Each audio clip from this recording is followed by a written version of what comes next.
नमस्कार, मैं हूं राहुल शर्मा। आप देख रहे हैं SP9 न्यूज। स्वागत है आपका हमारे खास प्रोग्राम में। प्रोग्राम की शुरुआत चले कर लेते हैं उत्तर प्रदेश से। जी हां, वही उत्तर प्रदेश जहां पर तमाम इंतजामों की बात कर रहे थे योगी सरकार, जहां पर सभी तरह की सुविधाओं की बात कर रहे थे उत्तर प्रदेश के मुख्यमंत्री योगी आदित्यनाथ। आज उन्हीं की पोल खुलती नजर आ रही है। उत्तर प्रदेश की क्या हालत है, इससे पता चलता है कि न सिर्फ संतोष गंगवार जो केंद्रीय मंत्री हैं, उन्होंने तक चिट्ठी लिखकर योगी सरकार पर निशाना साधा था, बल्कि उत्तर प्रदेश में ही बीजेपी के कई सांसद और विधायकों ने भी उत्तर प्रदेश के मुख्यमंत्री योगी आदित्यनाथ को चिट्ठी लिखकर ये बताया कि उत्तर प्रदेश का हाल क्या है।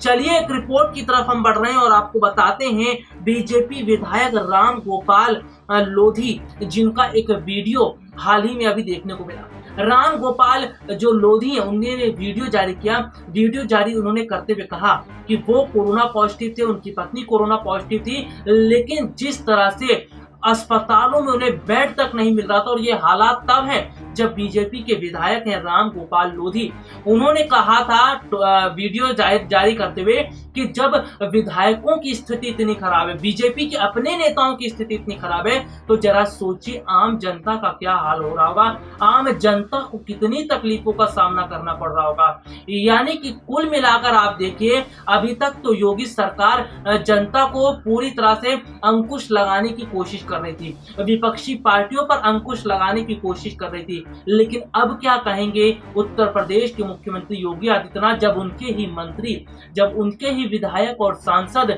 जो है इस तरह की बातें कर रहे हैं कि उत्तर प्रदेश का हाल बेहाल है और उत्तर प्रदेश की स्थितियां खराब है। चलिए एक रिपोर्ट आपको दिखाते हैं कि क्या कुछ कहा विधायक ने और किस तरह से उत्तर प्रदेश की पोल आज खुलती नजर आ रही है। देखिए ये खास है। देश भर में कोरोना संक्रमण के मामले लगातार तेजी से फैलते जा रहे हैं और मृतकों का आंकड़ा भी बढ़ रहा है। सबसे बड़ी बात तो यह है कि क्या मंत्री और क्या संतरी, क्या अमीर और क्या गरीब, सभी लोग इसकी चपेट में बड़ी संख्या में आ रहे हैं। यानी कि ये वायरस ना तो अमीर को देख रहा है, ना ही गरीब को, ना ही किसी नेता को देख रहा है, ना ही किसी संतरी को।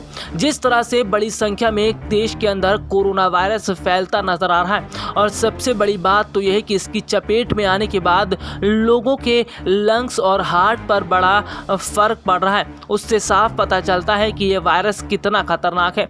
लेकिन अगर बात करें तो देश के कई राज्यों में स्थितियां इतनी खराब हैं कि वहां पर लोगों को बेड तक नहीं मिल पा रहा है। यानी कि अस्पतालों में स्थितियां पूरी तरह से खराब है। और सबसे बड़ी बात तो यह है कि बीजेपी के अपने ही कुछ नेताओं को अस्पताल के अंदर बेड तक नहीं नसीब हुआ। और सबसे बड़ी बात तो यह है कि जिस तरह से देखने को मिल रहा है कि राजनीतिक पार्टी के नेताओं को भी अस्पताल में बेड के लिए काफ़ी किल्लत का सामना करना पड़ रहा है। इसका मतलब ये है कि जिस तरह से देखने को मिल रहा है कि स्थिति इतनी खराब है, और साफ पता चल रहा है कि सरकार ने बड़े स्तर पर लापरवाही बरती है।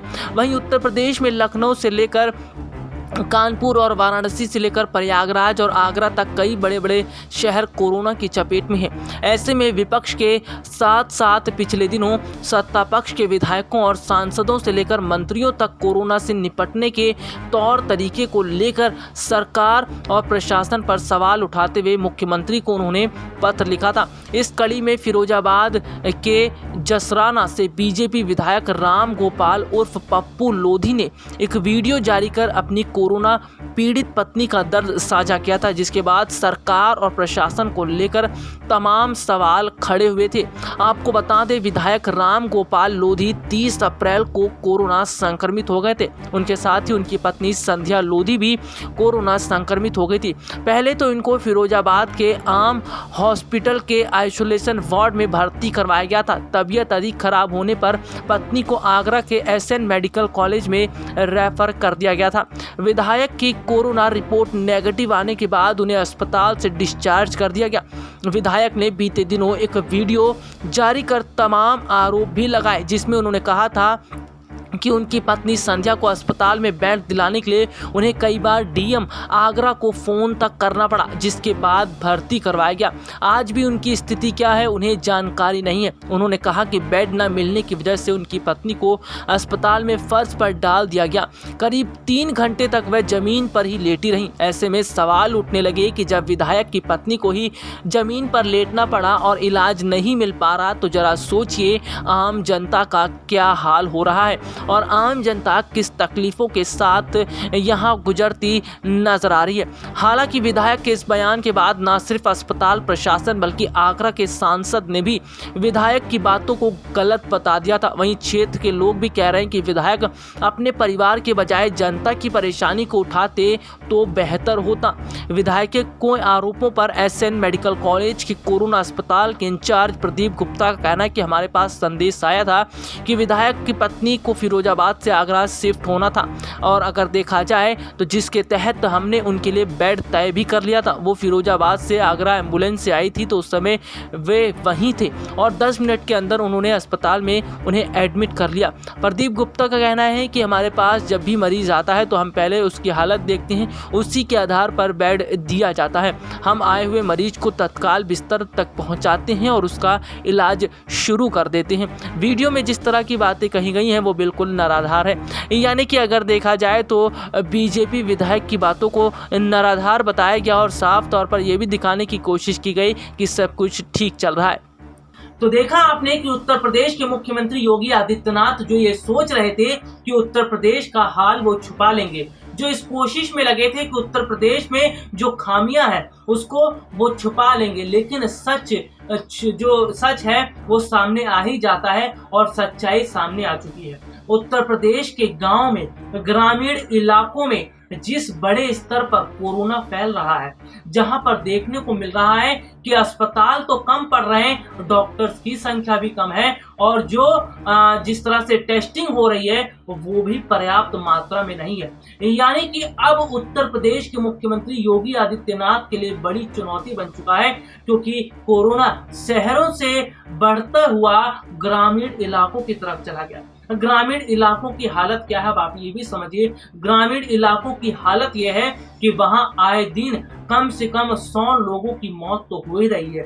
जी हाँ, इतना आंकड़ा तो है और ग्रामीण इलाकों में इतनी बड़ी संख्या में लोगों की मौत होना, इससे पता चलता है कि संक्रमण की दर कितनी फैलती जा रही है। संक्रमण की दर लगातार बढ़ती जा रही है, मृतकों का आंकड़ा बढ़ रहा है, लेकिन केंद्र सरकार का ध्यान है सेंट्रल विस्टा प्रोजेक्ट पर। जी हाँ, वही सेंट्रल विस्टा प्रोजेक्ट जिसको लेकर काफी सुर्खियां देखने को मिल रही है, वही सेंट्रल विस्टा प्रोजेक्ट जिसको सरकार रोकना नहीं चाहती, वही सेंट्रल विस्टा प्रोजेक्ट जिस पर सरकार का ध्यान है। यानी कि एक तरफ देश की हालत खराब है, देश के राज्यों की हालत खराब है और केंद्र सरकार का ध्यान सेंट्रल विस्टा प्रोजेक्ट पर है। आप अंदाजा इसी से लगा सकते हैं कि केंद्र सरकार यानी मोदी सरकार किस तरह से देश की जनता की तरफ नहीं, राज्यों की जनता की तरफ नहीं, अस्पतालों की तरफ नहीं, बल्कि अपने जो प्रोजेक्ट है उस पर ध्यान दे रही है और जनता से कोई मतलब नहीं रख रही है। फिलहाल के लिए आज मुझे इजाजत दीजिए। नमस्कार।